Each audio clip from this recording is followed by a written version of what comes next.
One Piece 1058. Les primes des Mugiwara après Wano, enfin révélées.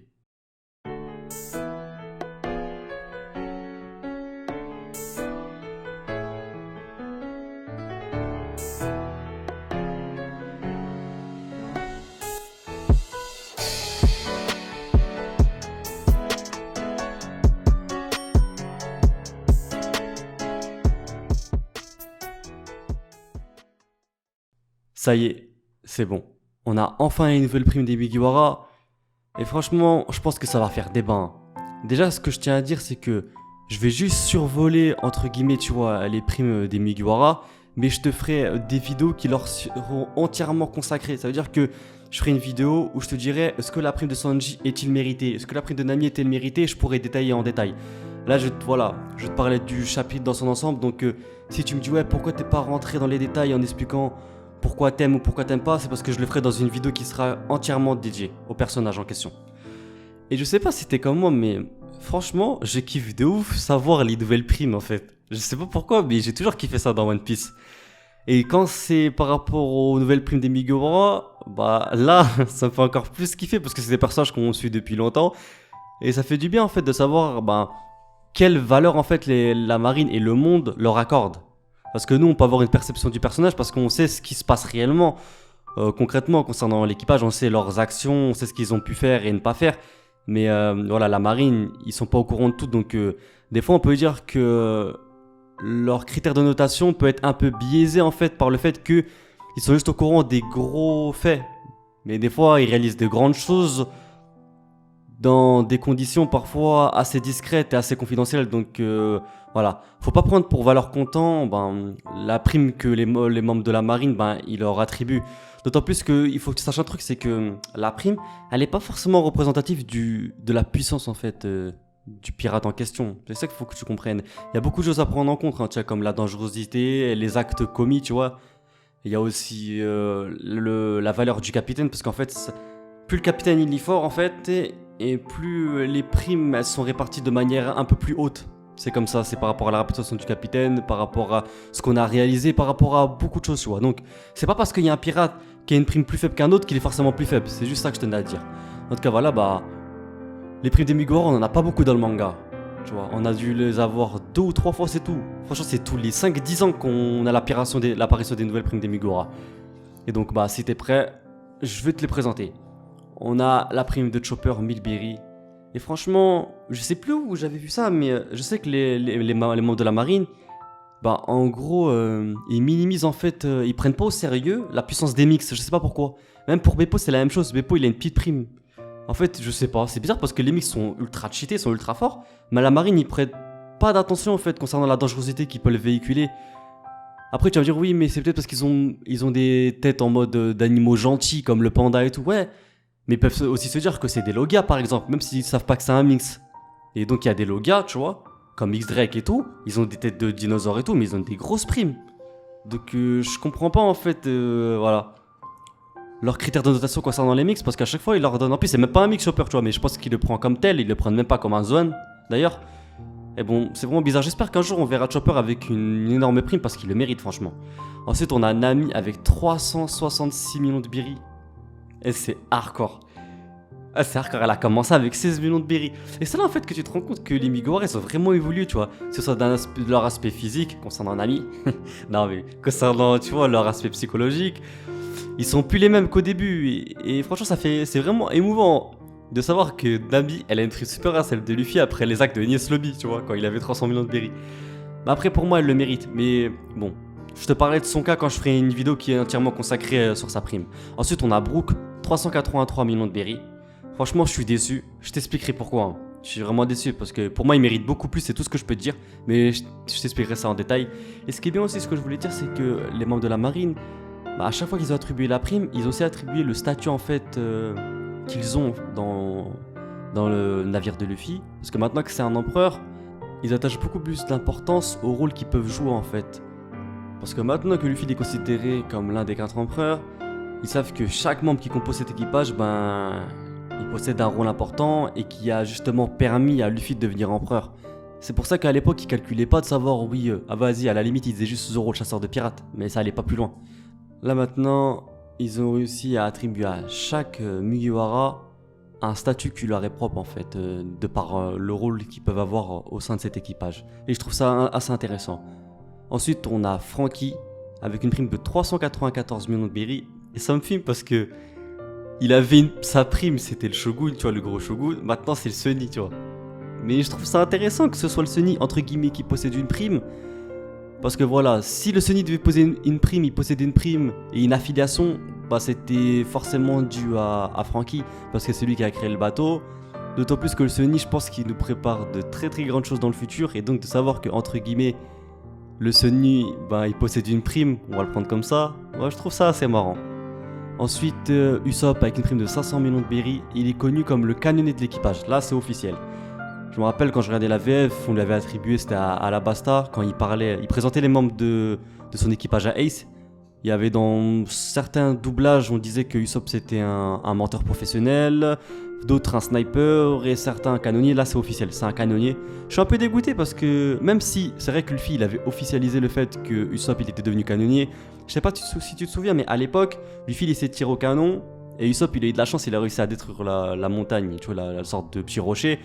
Et Luffy il a dit c'est bon, il sera le canonnier, et après il a accepté, donc je suis content parce que voilà, il possède maintenant vraiment, tu vois, un statut dans l'équipage des Mugiwara, mais j'aurais plus préféré le voir dans le rôle de sniper, mais bon c'est pas grave. Ensuite on a Nico Robin avec une prime de 930 millions de berry, franchement c'est incroyable, et c'est vraiment incroyable, mais elle le mérite hein. Chaque personne dans leur équipage doit avoir une personne comme Robin, c'est obligatoire, t'es obligé. C'est grâce à elle que Luffy va devenir le futur roi des pirates. Tu sais, limite, c'est le personnage le plus important des Mugiwara. C'est vraiment abusé. Ensuite, on a Sanji avec une prime de 1 milliard 32 millions de berry. Je suis content. Parce que je sais, et tu sais toi-même, je l'ai déjà dit à de très nombreuses vidéos, que Oda, il joue avec, tu vois, les sortes de ressorts humoristiques avec les primes. Il le fait avec Franky maintenant. Le fait que, tu vois, c'était jamais sa tête dans la prime. Et il l'a fait avec Sanji. À chaque fois que Sanji, il a sa prime qui apparaît, il est toujours dégoûté. La première fois, c'est parce qu'il avait la tête de Duval. La deuxième fois, c'est parce qu'il avait le nom Vince Smoke. Et là, maintenant, c'est parce qu'il a une prime inférieure à celle de Zoro, tu vois. Et je suis vraiment content de savoir qu'il a une prime de au moins 1 milliard. J'aurais été dégoûté si, tu sais, Oda, il avait fait une prime genre 999 millions, 999. Juste pour montrer en gros qu'il a pas, tu vois, 1 milliard de berry. Là, je suis vraiment content de savoir au moins il a 1 milliard. Ensuite, on a Jinbei. Jinbei avec une prime de 1 milliard 100 millions de berry. Est-ce que ça veut dire qu'il quitte le Monster Trio, Sanji? Parce que même Zoro, il dit que c'est le 4ème maintenant. Et je comprends pas en fait pourquoi il a cette prime là, mais bon, c'est pas grave. Je parlerai de lui, de sa prime quand je ferai une vidéo qui lui sera entièrement consacrée, mais franchement, je comprends pas, il est fort et tout, hein. Mais bon, je t'expliquerai. Parce que là, tu vas dire que ouais, j'ai pas d'argument et tout ça, mais c'est parce que je préfère en faire une vidéo qui est entièrement consacrée à la nouvelle prime de Jinbei. Ensuite, on a Zoro avec une prime de 1 milliard 100 millions et 1100 berry, ça me tue. C'était juste pour montrer en gros qu'il doit avoir une prime supérieure à celle de Jinbei, c'est pour ça qu'il lui a rajouté 1100 berry. Franchement, c'est mérité. Pour moi, c'est vraiment un monstre, il pouvait même en avoir plus, hein, je te vois pas. Mais je suis content de savoir que voilà, Zoro il méritait d'avoir 1 milliard, c'était obligatoire. C'était obligatoire, même si Jinbei et Sanji n'avaient pas 1 milliard. Je t'ai dit que j'aurais été dégoûté si Sanji n'avait pas 1 milliard, mais en vrai de vrai, j'aurais été encore plus dégoûté si c'est Zoro qu'il avait pas une prime, tu vois, de ce niveau là. Ça fait vraiment plaisir. Il a le haki des rois, je n'ai pas besoin de te dire, hein, il les mérite amplement. Amplement, j'ai rien besoin de te prouver. Hein. Et les actes parlent d'eux-mêmes le concernant. Ensuite, on a Luffy, ouais, il a une prime de 3 milliards de berry, ça on le savait. Mais je suis un peu dégoûté parce qu'il a la même prime que Kid et Law, alors que Luffy c'est un empereur, tu vois. Sachant que Law et Kid, ils ont dû se mettre à deux pour battre Big Mom, et Luffy, entre guillemets, il a battu la créature la plus forte du monde tout seul, on va dire, tu vois. En plus, il a le Gear 5 et tout, pour moi, il aurait dû avoir une prime supérieure à celle de Kid et Law, tu vois. Je suis vraiment dégoûté, mais bon, voilà, ces 3 milliards, c'est quand même déjà incroyable et assez exceptionnel. Donc voilà, je suis vraiment content pour Luffy. Ensuite, ouais, en parlant de dégoûté, Baggy, c'est une fraude. J'ai fait une théorie, je sais pas si tu l'as vu, mais je pensais vraiment qu'il cachait son jeu. Après, ça veut rien dire, peut-être il cache toujours son jeu. Mais s'il le cache, franchement, et il le cache très très bien, tu vois, parce que voilà, on dirait vraiment un sous-fifre face à Crocodile et Baggy, et Mihawk, pardon. Après, bon, c'est normal, hein, tu vois, t'as Mihawk devant toi et Crocodile, tu vas pas faire la forte tête, mais je suis dégoûté. Je pensais qu'il avait trouvé quelque chose avec, tu vois, le trésor de Captain John qu'il avait récupéré à Luffy là. Tu vois, j'ai cru qu'il avait trouvé un trésor ou quelque chose d'assez spécial qui l'a rendu beaucoup plus puissant, ou qu'il avait élevé son fruit du démon, et que ça pouvait expliquer pourquoi il était devenu empereur. Mais en fait, c'est qu'un running gag. En fait, en gros, Baggy, il est devenu empereur juste grâce aux rumeurs, et aussi parce que c'est un graphiste. Tu vois, c'est comme si c'était... C'est comme si je suis un mini maker ou un monteur vidéo et tout, et je deviens empereur. Bah c'est ça. Le mec il a dit je te propose une affiche, il a fait un truc sur Photoshop et tout. J'ai dit mais c'est quoi cette dinguerie, genre Crocodile il a accepté juste pour une affiche entre guillemets, tu vois. Et c'est vraiment abusé. En gros il a eu de la chance, c'est tout. Il est devenu empereur par chance. Et tu te souviens, je t'avais dit ouais, que Big Mom c'était une fraude et qu'elle avait décrédibilisé le rôle, tu vois, des Yonko. Et ben, tu sais, après maintenant, Big Mom qui avait décrédibilisé, tu sais, ce poste-là, bah on va retrouver Baggy. Parce que Big Mom, tu vois, Frankie, il faisait de la bécane sur sa tête, après elle perd la mémoire, ça devient l'ami de Chopper. Tu sais, elle avait vraiment décrédibilisé ce rôle-là. Et bah là maintenant, ça va être autour de Baggy. Et je suis vraiment dégoûté parce que là où Big Mom, elle décrédibilisait un peu ce rôle, elle était quand même puissante, tu vois. Mais non, Baggy, il est nul. Et je suis dégoûté, je suis vraiment dégoûté. Ensuite, voilà, on sait que c'est Crocodile qui a proposé l'alliance à Mihawk. Franchement, pour moi, c'est logique. Parce que on sait que lui, il sait montrer une structure de A à Z. C'est lui qui avait créé le Baroque Quartz. On a aussi revu Mr. One. Donc ça, c'est vraiment logique, tu vois. Après, si tu m'aurais dit à l'époque, ouais, que Baggy, Crocodile et Mihawk, qu'ils allaient faire une alliance un jour, franchement, je te dis la vérité, je t'aurais jamais cru. Mais vraiment, tu vois. Vraiment. C'est comme si tu me disais, en gros, ouais, Luffy va pas devenir le roi des pirates. Tu vois, je pensais même pas à ça, tu vois. Pour moi, c'était logique. Pour moi, c'était logique qu'ils forment jamais une alliance, ces trois-là. Ils ont des caractères complètement opposés. Donc franchement, je suis vraiment assez surpris. Après, de là à te dire que je suis agréablement surpris ou pas, je sais pas. Franchement, je pourrais pas dire pour l'instant. Donc concernant la prime de Crocodile, on sait qu'il a une prime de 1,965 milliard de berry. Je suis content, c'est mérité. C'est lui qui avait expliqué à l'époque, subtilement, qu'il y avait l'éveil des fruits du démon. Parce qu'il avait dit à l'époque, et c'est ce que j'avais aimé le concernant, c'est qu'il avait expliqué que la puissance que pouvait procurer un fruit du démon, elle dépendait pas forcément du type du fruit en question, mais plutôt en fait de la manière de l'utiliser. C'est là où tu vois que des personnages comme Doflamingo et Crocodile, ils sont puissants d'une certaine manière parce qu'ils ont un fruit puissant, mais parce qu'ils sont aussi capables d'en tirer les pleins potentiels. Et c'est comme Luffy, avec son Gomu Gomu no Mi, enfin plutôt le Nika Nika no Mi, il a été capable de produire des techniques incroyables de par son imagination, son ingéniosité, et aussi le fait que ça fait beaucoup d'années en fait qu'il s'entraîne avec, donc c'est pour ça qu'on voit que Luffy est capable de réaliser de grandes prouesses avec, et qu'il a aussi été capable par la même occasion, de enfin éveiller son fruit du démon. Ça en fait aussi, assez subtilement, on a compris en fait que Baggy il avait perdu tous les gens de son équipage, et je pense que ça doit être dû au fait que Harujin il a dû récupérer ses Nakama parce qu'il avait dit qu'il deviendrait le plus puissant géant, qui créerait une flotte avec que des géants. Et ça, c'est assez bon signe pour Luffy parce que comme vous le savez, Harujin il fait partie de sa flotte.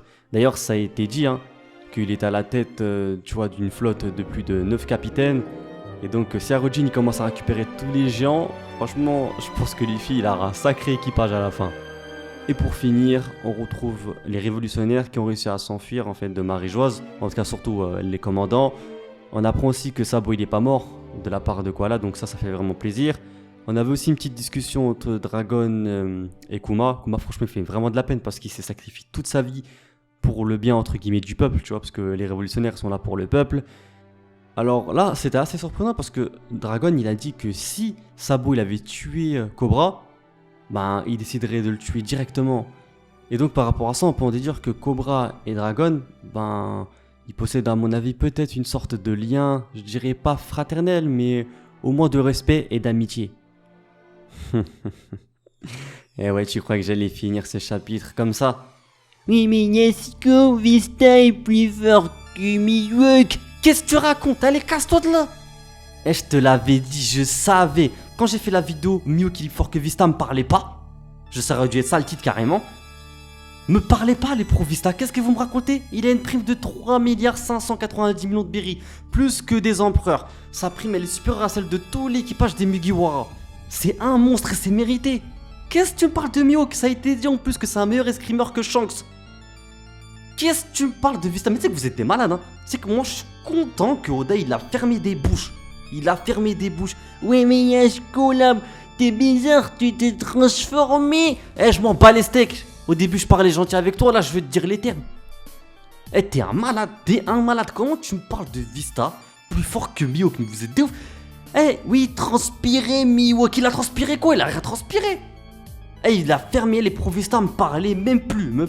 J'ai fait je sais pas combien de vidéos pour vous prouver que Vista n'a pas le niveau de Mihawk, tu me dis oui, mais il a réussi à rivaliser, non. Qu'est-ce que tu me racontes?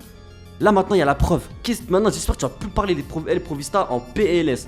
En PLS. En PLS. De toute façon, je vais faire une vidéo qui va être entièrement consacrée à sa prime. Et je vais mettre les points sur les i avec les Pro Vista. Vous êtes des malades vous. Qu'est-ce que tu me parles de Vista? Qu'est-ce que tu me parles de Vista? Vous êtes des malades.